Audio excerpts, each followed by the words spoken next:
idea. Okay. Hi, welcome everyone. We'll get started in just a minute.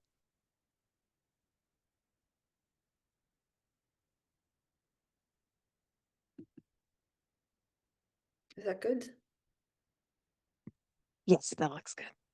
Okay, maybe I'll leave it there and then go back. Yep, that works. Oh, I have notes.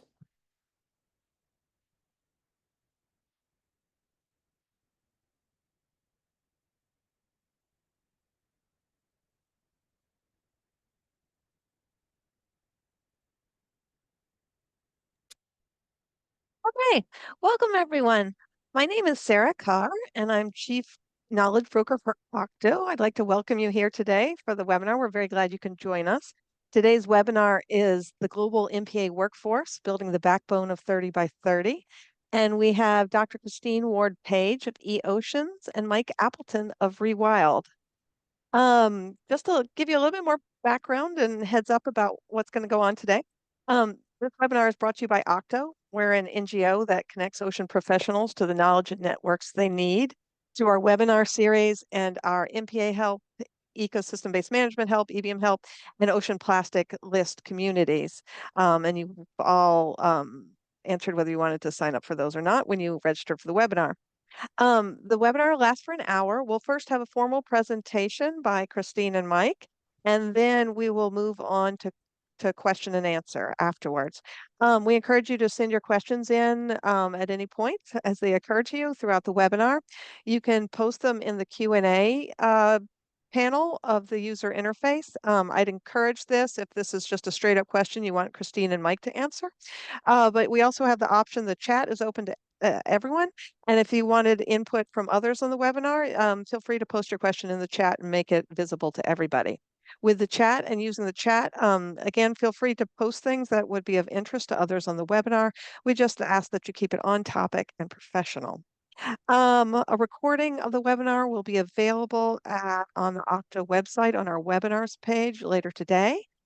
And that's it in way of background. I'll turn it over to Christine and Mike now, but just like to welcome everyone, welcome you, particularly Christine and Mike. Thank you for preparing this presentation and being with us today to speak and answer questions. Thanks so much, Sarah. It's great to be here. So I'm going to first start with our first poll. We have 6 polls we've put in here. So the first one is, what MPAs are you focused on? This could be the specific name of an MPA or a region, or however you choose to decide how to do that. So that's as we get started. Okay. And we're starting to get answers in, and now,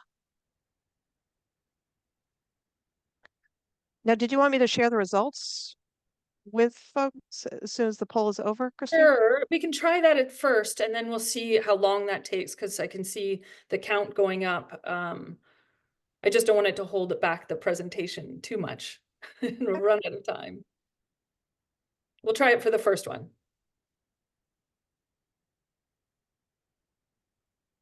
Okay.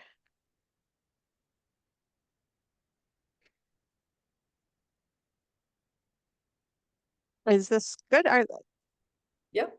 Okay, stop. All right, so we'll end that. I can share the results. Are you able to see them? I'm not, no. I'm not either, actually. Although it does say stop sharing. Mhm. Okay. It may not show it unless it's I wondered that if it's going to be everyone's if work. the format, yeah, I think it won't share the text. Okay, so we probably won't be able to share the other Okay. stuff. Well, let's move. Moving on. I have to close that screen. Wait a second here. Okay, so how many dentists or baristas work in or on your marine protected areas to make it successful? How many are needed? Probably none, right? But who does work in marine protected areas? What do they do? How much time are they spending there? And what's needed in order to scale up to meet 30 by 30 goals? Because protected areas don't protect themselves. The MPA workforce is arguably one of the most important workforces on the planet right now. These are people who are tasked with protecting and restoring biodiversity to keep our planet alive. So today I want to hear from you, not just today in the next 40 minutes through our series of polls, but also afterwards. So just to introduce, before I pass it over to Mike, who's going to tell us about his inspiring story, I'm going to just introduce myself and why I'm here. So I'm Christine Ward-Paige, marine scientist. So I've been a marine scientist for over 20 years, and I've led some pretty large projects evaluating threats to our to our oceans, as well as evaluating policies. And that's often done through surveys and through crowdsourcing data. And a few years ago, one of the projects I worked on was for the Canadian government, looking at time area closures. So these are dynamic marine protected areas to protect cod. So cod had collapsed, and we put in a series of different management measures to protect cod while they're spawning. And we got a fairly large grant, hundreds of thousands of dollars, to evaluate this protected area that had been in place since 2006. And we found out very quickly that it had never been working. And that really inspired me to say, whoa, we're putting in these protected area strategies around the world, but without evaluating them. Could you slow down just a hair? Oh, yes. Yeah. Sorry. Thank you. So without fully evaluating them. And so I left that position of working for the government to look at ways that we could scale research and scale collaboration in order to do that a little bit better and faster and more affordably. So I worked on the MPA health tracker and the MPA health score. So this is an app and a software solution that enables people to track their marine protected areas collaboratively in real time. But the important thing that I discovered was that people are the backbone. It doesn't matter all the tools that we build around the world and we try to implement, it's people, the people who are on the ground, who are working on the marine protected areas that are essential for making marine protected areas work. So now, this is the next poll, is for you to tell us about your role in marine protected areas. So this is, you can use the role that you are currently in, or you can look at one of these different roles that we have here. So leadership focused, that's managers or superintendents. Insight focused, so these are people who are focused on and in the marine protected area, like rangers. Support focused, that's people that are supporting staff, administrative staff. Stakeholder focused, that's on education and outreach. And science focused, or you can choose to have your own. So if we can launch that poll now. And that's while we're switching over to Mike. So Mike, I'm going to stop sharing and you can start sharing.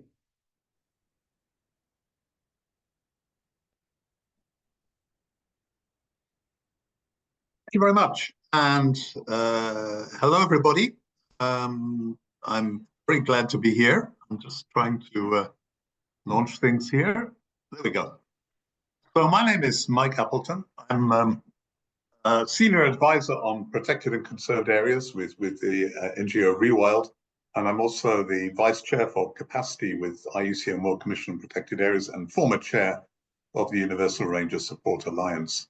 And I'm going to talk today about some work we did on trying to figure out how many people work in protected areas around the world. Most of my career, I've worked on protected area management, governance planning, with a particular interest in capacity development. Now I have to change the slide, and of course it's frozen. There we go. Sometimes. Okay, we're going. So, I mean, I think all of us, you know, in the past 10 years, there's been growing attention to 30%, to protecting if you like, a known percentage, a calculated percentage, a negotiated percentage of the planet. And we've worked our way towards this 30% of terrestrial, inland waters, coastal and marine areas. And we've agreed that these should be under effective management and equitable governance, and all the rest of Target 3. But when we've been thinking about 30 by 30, and in the discussions in Montreal, it was very clear there was a huge amount of discussion about natural capital, about acres. There was a huge amount of discussion about financial capital, dollars. This was overlaid with an absolutely essential discussion about rights. But there was very little discussion about human capital, about the workforce, about the people doing all the work out there. Discussions on capacity tended to focus on either operationalizing 30 by 30 at the administrative level or on the expert community, not on the community who are in the parks. An incredibly diverse community of women, men, state employees, volunteers, indigenous people, community members, people working for private companies. And we realized that we knew nothing about them and nobody was talking about who was doing all the work. And for us, it was a bit like building a hospital, but not planning in advance for all the doctors, nurses, orderlies, porters, ambulance drivers who are going to work there. If you were working in the health sector and you did that, you'd probably get fired. But we were gladly agreeing that we wanted 30% of the planet under good management, and we weren't thinking of the people who are doing it. And an economist who knows far more about these things than me told me that the elements of a productive economy are both capital and labor. We were talking about capital, not labor. And as a result, we decided to figure out how many people worked in protected areas globally, at least what the size of the workforce was because no one knew. How many of them were rangers or ranger equivalents, and whether it was enough. It took 4 years to do it. I'm not going to go into all the details. You can read the paper and the associated blog. We'll give you the link in a minute. But after 4 years, we had coverage from 176 countries and territories, 64.4% of protected land. We focused on terrestrial, inland, and the terrestrial elements of coastal protected areas, not MPAs. But the data we got were incredibly messy. We got it from so many different sources, questionnaires, grey literature, publications, personal communications. We had to engage expert statisticians to make sense of it all. And what we came up with after 4 years was a results published in Nature Sustainability. You've got the link there if you want to get it now. So basically, it was around 500,000 people, and a bit over half of them were rangers or ranger equivalents. And based on existing norms and estimates, it was about 35% of what was needed. And if you do the sums and upscale from the 17% of the terrestrial protected then to 30 by 30, we worked out we needed 2.5 million more personnel, more people working on the sites or in the protected area systems for effective management. But we also stress that this does not all need to be formal, uniformed government personnel. It's going to be an increasingly diverse workforce. To put this in perspective, here's some numbers from other sectors. More people work in golf courses and country clubs in the US than are rangers in the world. More people work in the UK hair and beauty industry. And the global private security industry employs 20 million people, 40 million people more than are employed, 40 times more than are employed to protect our natural capital. At the same time, the International Ranger Federation was providing really concerning data about the state in which park staff were living. And here's just some statistics from the Life on the Frontline report from 2019. These people are enduring shocking working conditions, completely unacceptable, and it makes it impossible for them to deliver our 30%.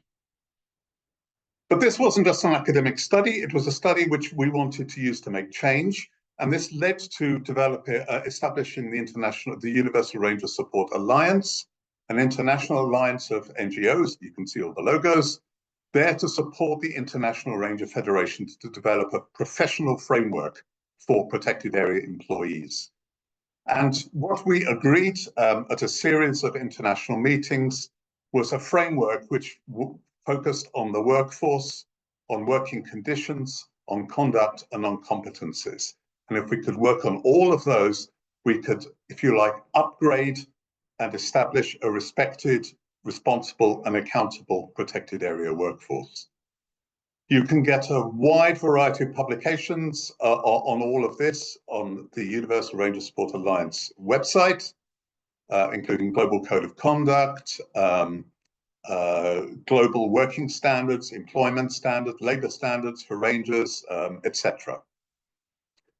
And the past 3 years, we've been promoting all this, and we're getting increasing support from all of the major donors and supporters of global protected area work.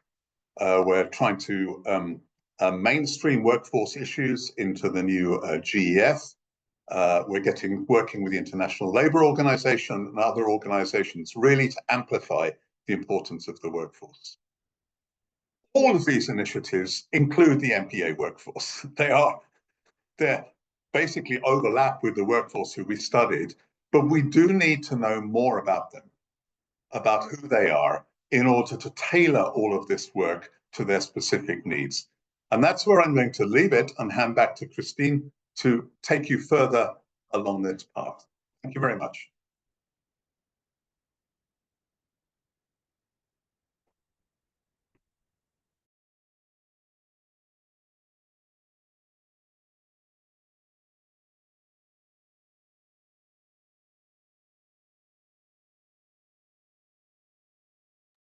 Thanks, Mike. Am I sharing again? Is that good? Okay, Yes, great. yes, we can see it. That's right. Thanks, Mike. That was really great and such an inspiring study, and with really admirable and relevant outcomes for, I think, a lot of people that are on this call. So now we want to drill into, I have some placeholders in case Mike didn't share properly there, but we're going to shift over to the marine ecosystem. And so if we look at, the question is, from a research perspective, is could we just take the numbers that Mike and his team found, and scale them out to the marine protected areas? If we just look at this map, we probably can't. That's a quick answer, is that marine protected areas are very different from terrestrial protected areas in their size, in their location, and many other variables. And so I have missing my thing here. So we have, in the marine space, we have 16,000 marine protected areas listed in the WTPA on Protected Planet, you can see here, covering 8.34%. And I'm having troubles here. And we can see that our marine protected areas are not only different in their size and their location, the environment, but also in their accessibility to people. So the workforce staff. We've got small, tiny marine protected areas that are even made into different polygons, and large ones that are offshore. So Edgar et al. In 2014 found that the most effective marine protected areas had 5 key features. So full protection, effective enforcement, they're more than 10 years old, they're larger than 100 kilometers squared, and isolated from human pressures. And I just can't help but think of all the humans that were part of these decision making. So if we start at the bottom, isolated from human pressures. So the people who decided that were there at the place and time to design very from the beginning. You've got your data, you've got your information, and where you're going to put the polygon, where you're going to put it, what level of protection are you going to give it, the level of support for enforcement. And then that's at that time versus today. So they're longer term versus shorter term. So all the humans along that spectrum are important for making these the most effective MPAs. It's not just that they have those characteristics. And so if we look at this Marine Protection Atlas, you can just see the levels of enforcement, the size, the location, all those features that make up our Marine Protected Area Network, our current Marine Protected Area Network. And Pike et al. In 2023 said that they used the MPA guide framework to assess the world's 100 largest MPAs by area, representing nearly 90% of the reported global MPA coverage and 77.3% of the ocean area, and found that only 2.6% are fully or highly protected. So we've gone from 8.3% down to 2.6%. And again, all the people, so I'm just trying to drill in that all the people that are important for all these aspects of every marine protected area, its perimeter, its enforcement, and more. And so what we need to think about is, what are the predictors that go into deciding what MPA workforce is needed for every marine protected area? Is it the area? So the density, I saw some comments there that were talking about the density of workforce, the number of workforce per kilometer squared of MPA. So that's one aspect, as well as what are the allowed activities. So if it has higher permittance, or if different activities are allowed, do you need more people to watch it to make sure that they're following the rules? The depth of the MPA, so if it's a deep offshore one versus shallow inshore, do you need scuba divers that can go down and assess it and explore for invasive species or other issues, versus a deep one? You can't really do that. You need other technologies. So I've labeled some of the various predictors that are important, that we believe and have discussed as being important for the predictors for what decides what workforce is needed, but also what workforce is in place, like funding, awareness, acceptance, and so on. And so if we can think about that, that's my poll 3, is what to think about as the most important predictors you think that influence the workforce that's today. So if you could just choose 2, if you were only going to have 2 predictors, is it that they're offshore versus inshore? Is it that they're massive versus tiny? What are the most important predictors for deciding what workforce is there today? And we'll give that a couple minutes, or maybe a minute.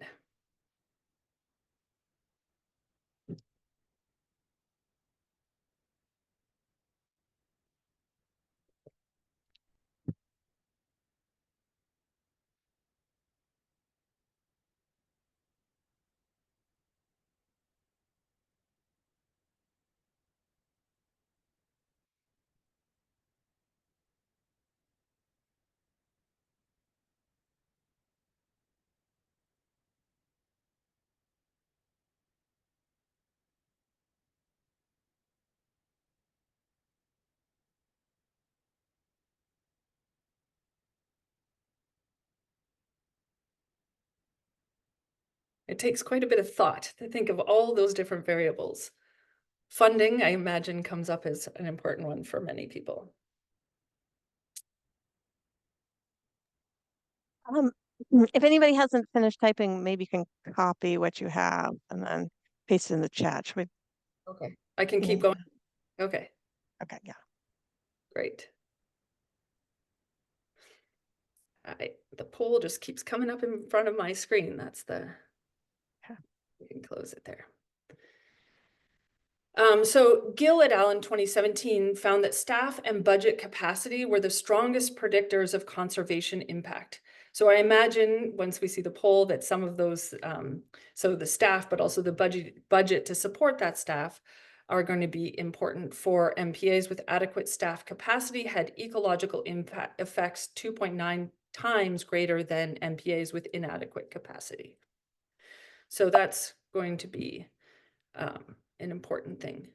Let's see. So does the MPA have staff who are, and these are the same things that I was talking about earlier. So it's once the MPA is designed and implemented, there's a lot of work that goes into that. That can take a really long time.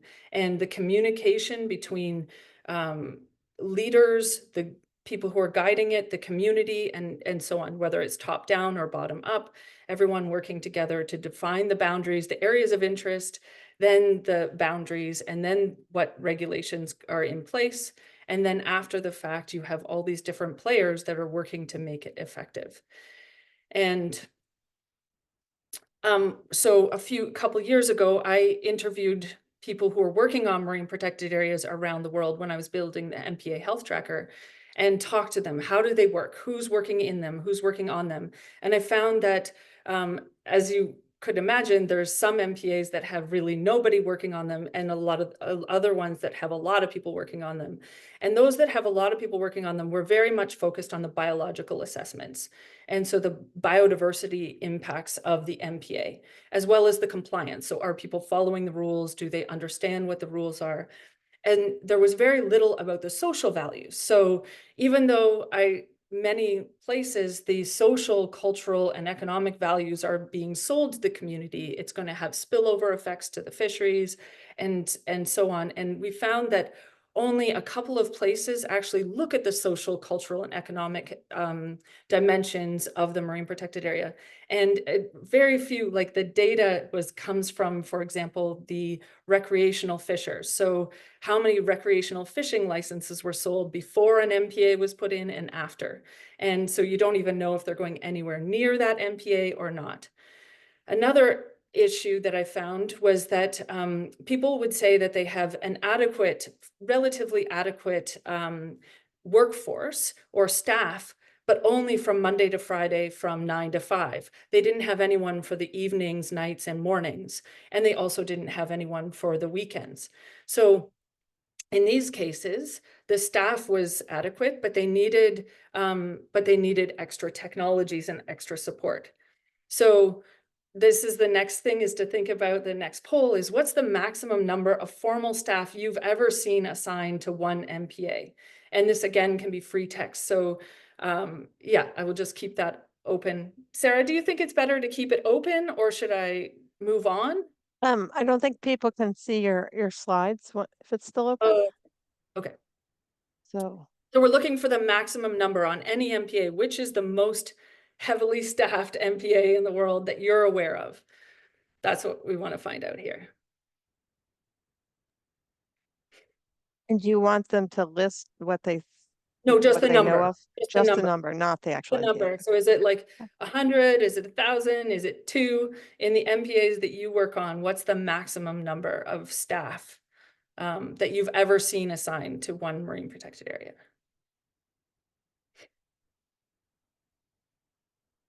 And we'll give that a minute.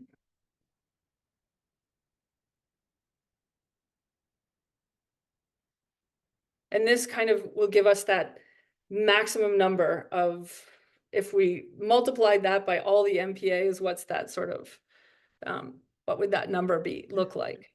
I'm going to close it now. If anybody Okay. wants to answer, just please put your response in the chat Okay. from here on out. Okay. Great. Okay. So then that brings me to the next part, which is the tools to scale capacity. So if we don't have, like in the last example, the people that I talked to that have a fairly adequate workforce, but they say that there's these gaps in time and place. Other marine protected areas are further offshore and they just can't be out there all the time. And so then there's all these different tools that are being deployed to increase the capacity of the workforce. And this is important to be considering. Not only do we need staff, like the staff are one component of a marine protected area, people, as Mike said, the people, but then what skills do they need to have? And what skills do we need to empower them with in order to evaluate the marine protected areas and to make them, help them be effective for what they need to do? And so that's, yeah, that's some marine protected areas. People have to focus on satellite images, data analysis, capturing, and other things like that. So what technologies do you use, if any, that you rely on in your marine protected area? I wish I could talk while the poll was in place. So you can. Oh, it can. Okay, Yeah. so okay, great. So yeah, if you can list some of the technologies that you find. So if you think of Bob Farrell's talk from, I think it was April 2nd, that came on Octo, and he mentioned, there's all these great tools that are out there, but sometimes binoculars are just the best tool that people are using. Or they just need a boat or a second boat. Some are using marine radar that's like M2, that's monitoring the marine protected area and activity inside the marine protected area in an automated way. So if you can list some of those technologies that would help, that you're using, that you find empowering for your marine protected area, that would be great.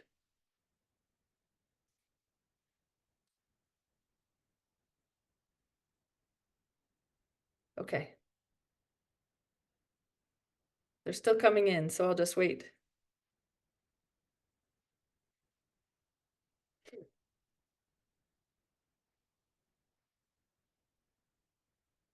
Okay, is that good? Right. And then if anybody's still responding, if you could copy what you have, and then you could finish up your response and put it in the chat. Yeah. That'd be great. I don't want to hold people up, so to close that. So this is a really recent, I think it's still a preprint. I don't know the status of this paper, but this just came out in the fall. And I think it's really, really telling for where we are and where we need to go. Because the 30 by 30 number is quite, you know, we use it all the time, but what does that actually mean? So this paper, it said, if we base our calculations only on the most effective marine protected areas, those are highly and fully protected, we could require 422 more large marine protected areas and 334,000 small ones in order to protect 30% of the world's EEZs and territorial waters in total. So if we think about that, so where we are today with the workforce, like Mike did on terrestrial, and we said, what's our workforce today? What are the skills that they have? What are the activities that they're doing? And where are the gaps? So how many marine protected areas have 0 staff working on them? And what are those needed in order to be more effective? And so that's where we are. If we want to get to 30 by 30, what are the skills? What is the workforce that we need to bring together in order to enable that? Like I started at the beginning with the question of dentists and baristas, probably not too many of those, although there may be spillover effects of building marine protected areas, but building that workforce, what is involved in that? And I think this is really interesting and very important. So to scale up in order to work across global collaboration. So every marine protected area is just one piece of a puzzle, and they build into a network of marine protected areas, and many different organizations, as you all know, and I'm sure I'll see in the comments that there's many different organizations, many different roles, as well as all the developments that are happening in around them. So being able to track those, as well as the managed areas and a crossing species, because we have some marine protected areas that are designed specifically for whales, others for sharks. There's one in my area that's specifically designed for Irish moss. So it's a moss that was harvested, and it got down, it became so rare you could fit what was left onto a dinner plate. And so there was even conversations around moving what was left to another area in order to protect it from being lost. But instead they put a marine protected area in, and I believe today that Irish moss is doing well. So, and then there's managing fisheries, all these things, all these complexities are really come down to the Marine Protected Area Network work staff, because they're dealing with fishers, poachers, and tourism, and so many different elements. So being able to understand all of those things together is important. So in order to scale up to 30 by 30 in marine protected areas, what have you seen are the skills that are most essential? So this is the last poll. What are the skills that you see as most essential for the first 5 years of an MPA? And again, this is free text response. So if you think of once an MPA is implemented, if we think of the next, like reaching 20 by 30, what do you think are the skills? Is it a barista or dentist? Probably not. But what is it? Is it education and outreach? Is it compliance? Is it scuba divers to go under the water to assess biodiversity and to look at invasive species or to remove invasive species? What are the skills that are going to be needed in order to reach that 20 by 30, that first 5 years of putting in a marine protected area?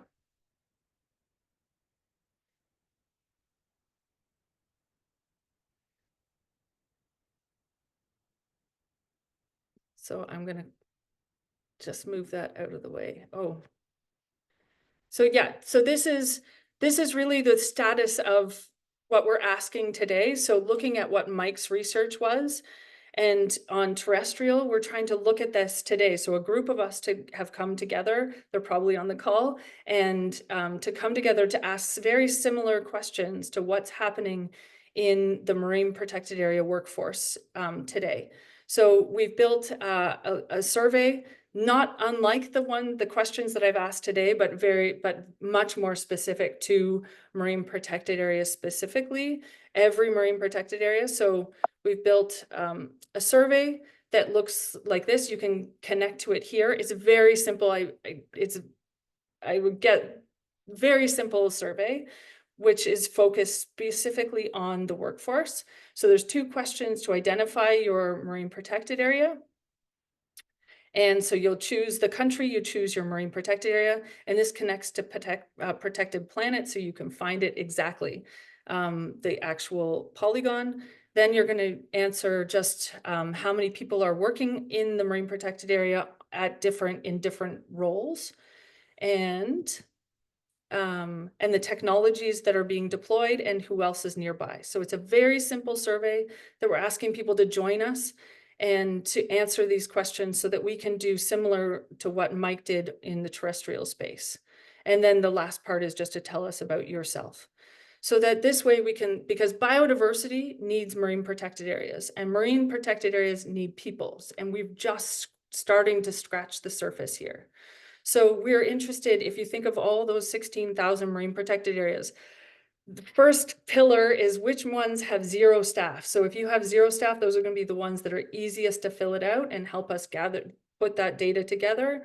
Even if you have less than 1. So if you have somebody who's tasked with multiple sites, or if they're tasked with fisheries as well as marine protected areas, they might be a very tiny fraction of what the staff is, or they could be there could be a lot of people working on a marine protected area, from tourism and rangers and different dimensions. So we really want to hear from all of them.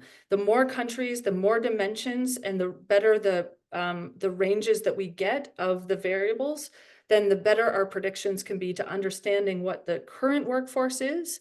Like Mike's was, he said 500,000, and then comparing that to all those other hair and makeup, I think was the example he gave. So being able to compare that, and then also to be able to look at what we might be needed to reaching 30 by 30.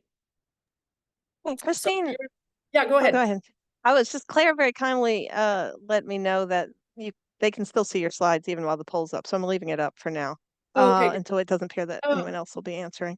Oh, But go on. Feel free to so this go is on. my last one. So the first one is just a link to the exact survey.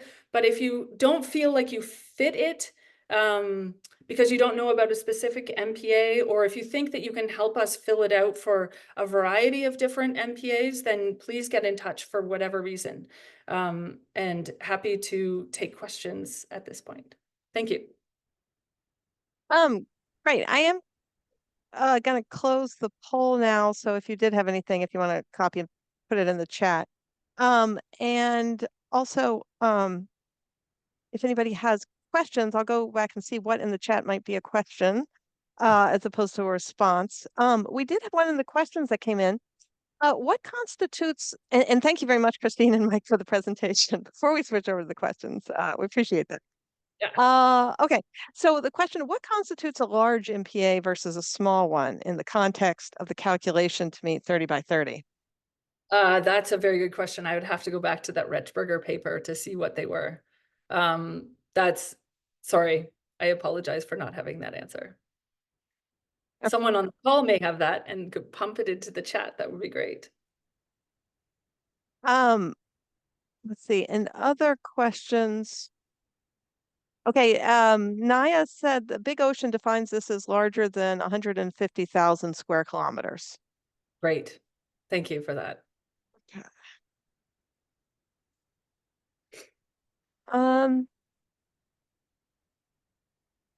There was a So lot of, I don't know if this, yeah. in terms of whether we could see the poll results, it didn't seem to be sharing the text results. I know it shares graphics, but it didn't share the text results. Christine, when do you anticipate having the results from this study, and will you be able to incorporate the responses people have just given you in the webinar into the formal survey, or how will it inform your work?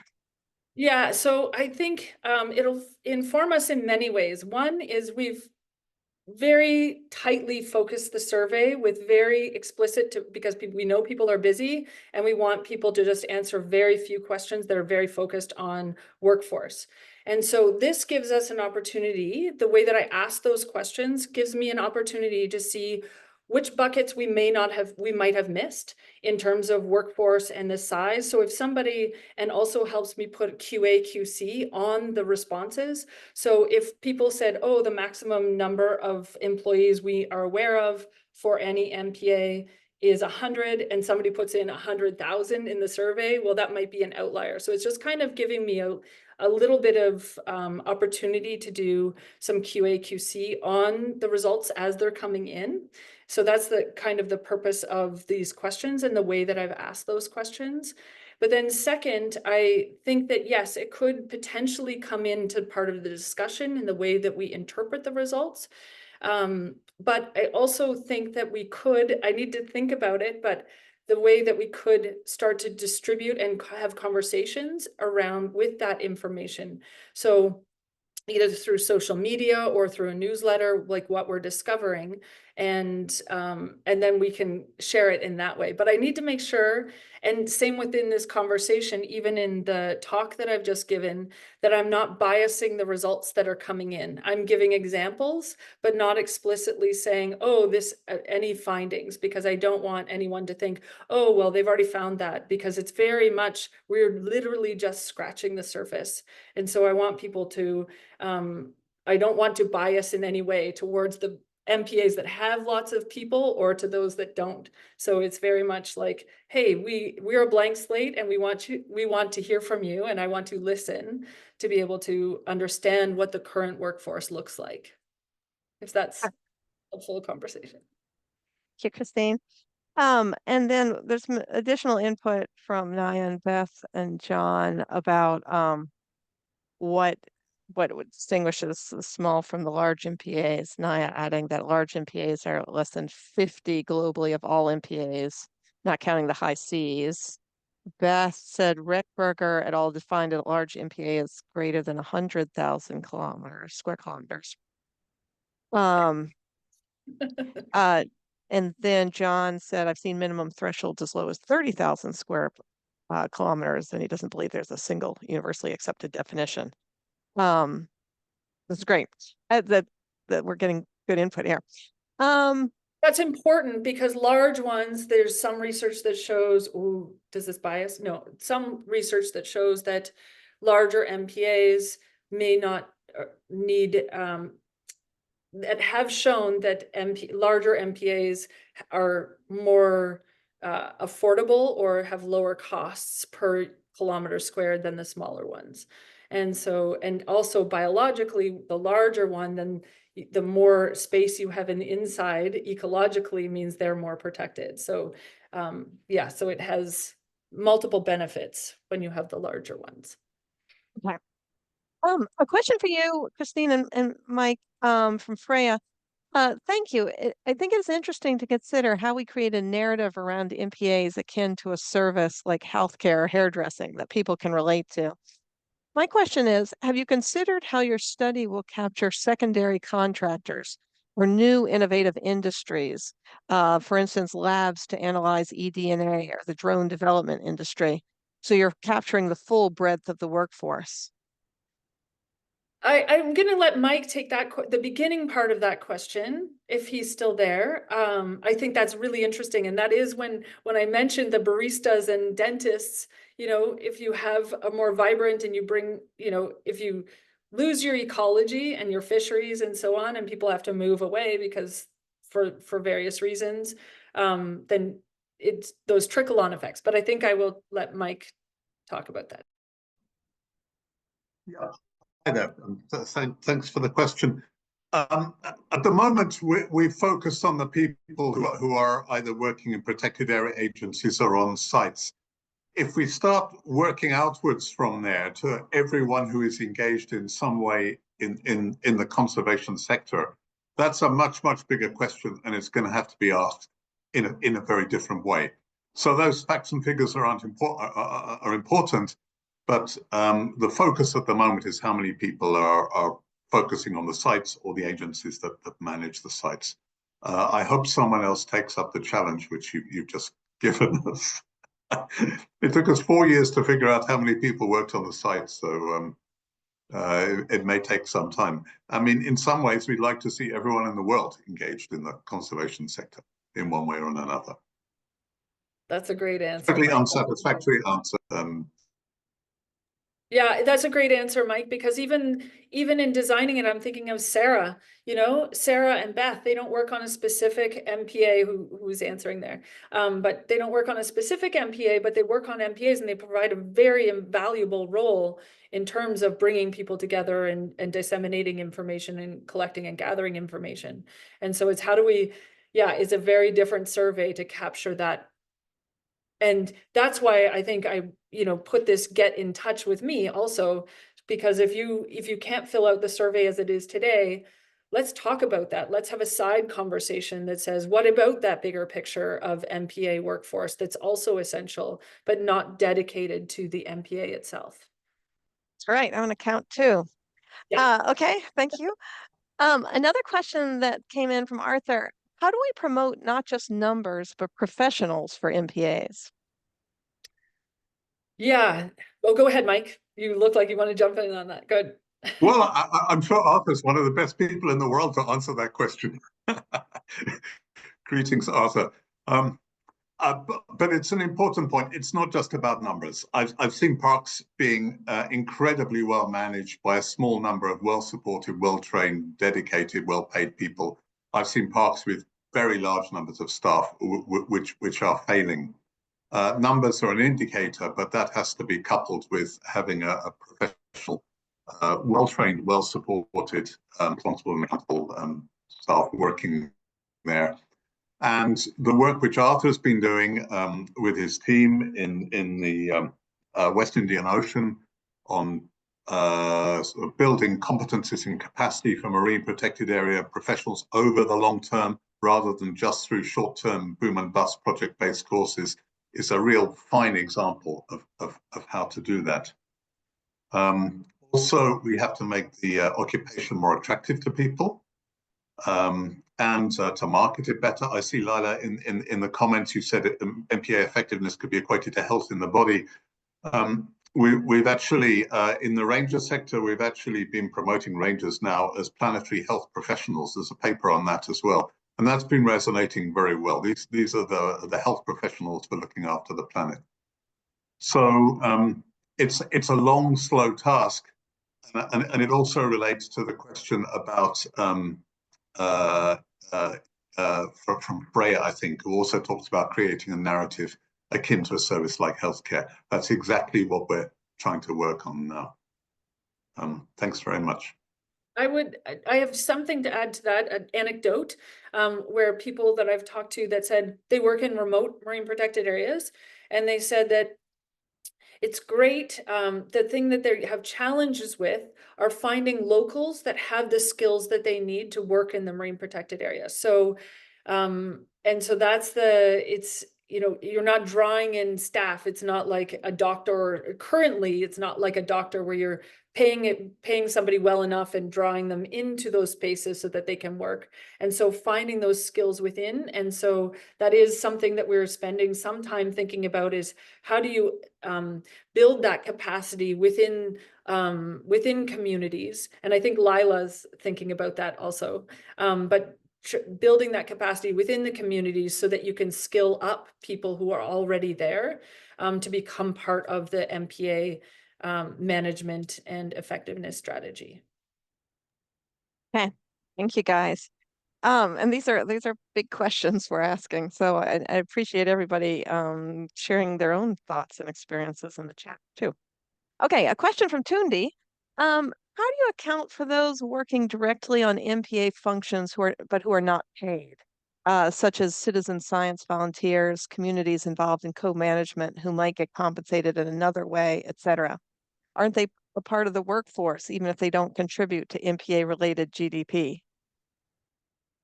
I'll give that to Mike first, and then if he has an answer. Yes, they are part of the workforce, and it's proved very hard to count them. We've and the role of the voluntary sector is also poorly understood and needs more work. And I know Jim Barbarak and Ryan Finch from Colorado State have got a particular interest in that. And I think they were putting together a group to look at volunteerism in protected area management. But for the current survey, all we could focus on was employees. Thanks very much. Yeah, it's a good point. And we did spend a significant amount of time talking about how we could capture that, how we could add it in. There's a few aspects of that. There's sort of, and I have expertise in crowdsourcing. So I have united, scuba divers to assess marine sharks and rays and manta rays around the world, that sort of thing. So I'm very much in touch with and appreciate the value of crowdsourcing and citizen science or participatory science. But yeah, like Mike said, the formal aspect, I also think that to have the effective MPA with formal roles and not relying on volunteers is important. So some of the people I have talked to have said that, yes, we have volunteers, but most of our time is spent trying to find funding to make them paid employees because they don't want them to be, they'll leave or they'll do other things instead of doing the role that they need them to do. And so if they are being forced to rely on those volunteers, it can depends on the role, but it can be detrimental to the MPA's success. Thank you, guys. Question from Naya. How do we get nations to think holistically about integrating all marine work across scales for sites in their domain and collaborating with neighboring countries? That's a big question. Mike, do you have an answer for that on the terrestrial side? No. Okay. So that is, I have been thinking about this for over a decade, and that is partly why I founded eOceans because one of whether you've got fisheries or ghost gear or marine protected areas or biodiversity, endangered species, all the data is being collected in silos with differing methodologies for data collection, different data variables that they're collecting, different ways that they store the data. And it makes it really challenging as a data analyst to bring those data together to look at a bigger picture. So if somebody's collecting data on just one area and they're following, it takes a lot of time and it's very expensive in order for me to bring together different data sets in order to make them interoperable, to actually analyze them and look at bigger trends. Even within our own government, when I worked for the Canadian government or the US government, there's different data sets with different places and it's all in, these silos. So bringing it together to look at cohesive direction. So that is partially why I'm involved in this project and what I've been thinking about. So every marine protected area, as inside and outside, fisheries, pollution, all of it can be stitched together so that we can look at it in a more holistic and cohesive way across disciplines, across organizations, and so on.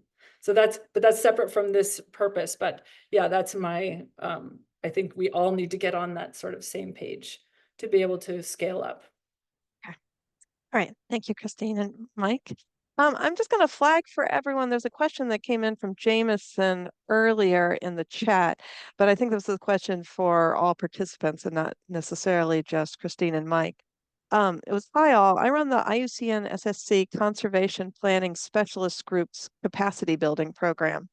I'd be interested in knowing the extent to which one component of desired required training as you look forward is around stakeholder engagement, facilitation of collaborative conservation decision-making and planning processes.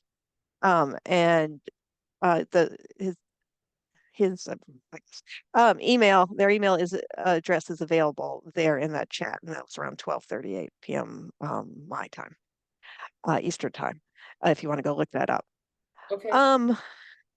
Another question that came in is from Kevin. In the context of capacity, is there a mentorship network in the MPA sector that people can reach out to if they have any questions and want to enhance their knowledge and skills? I might point that to you, Sarah. I know, I was thinking about that. I know of, there's various groupings of MPA sort of regional MPA networks that do this work. In terms of global, I'm not sure, but I know a lot of those regional ones were banding together to form a more global network. I know we help disseminate knowledge, and I think for our Octo, like our MPA help list, and we certainly wish to go further into helping people build skills. I mean, we're really interested in exploring sort of small collaborative groups of peer-to-peer learning groups is something we're very interested in facilitating. And if people are interested in that, please get in touch with ideas of specific topics they'd like to see. Okay. But I think others may have a better idea of groups that are providing sort of a lot of trainings. Certainly, as soon as we find something out, we try and push it out to our networks.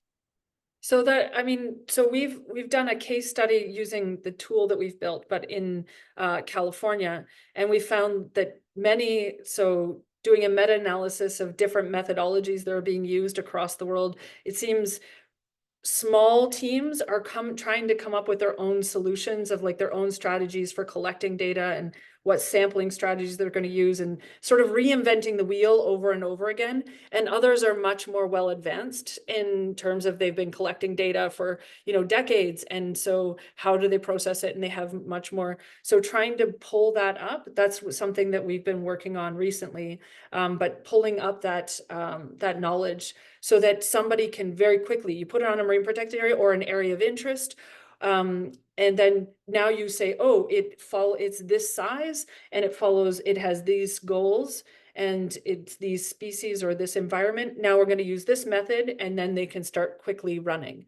And then because then you're following the same methodologies and the same data, then you can have it scalable and interoperable so that you can compare all the MPAs that are this size following this method and so on. So we're working on that.